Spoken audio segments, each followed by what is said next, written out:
Problem number 2, token error.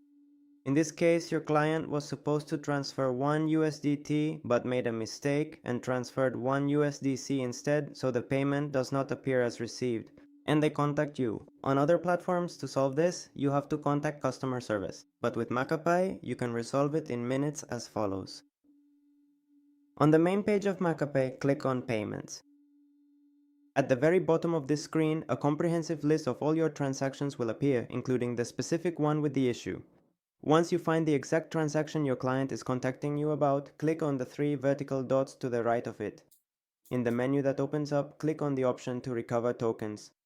In this new tab that opens, scroll down the page. You will then see the USDC that was transferred by mistake clearly listed there. Now click on Recover. Now, the tokens your client transferred by mistake have been recovered.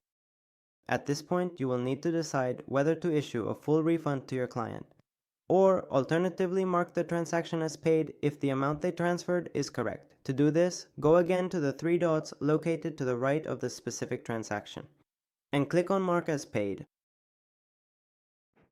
in the new tab. You can add an optional note if you wish, and then simply click once again on Mark as Paid. Once it is successfully marked as paid, the overall status of your transaction will change to completed, and your client will also see their specific transaction marked as paid on their end.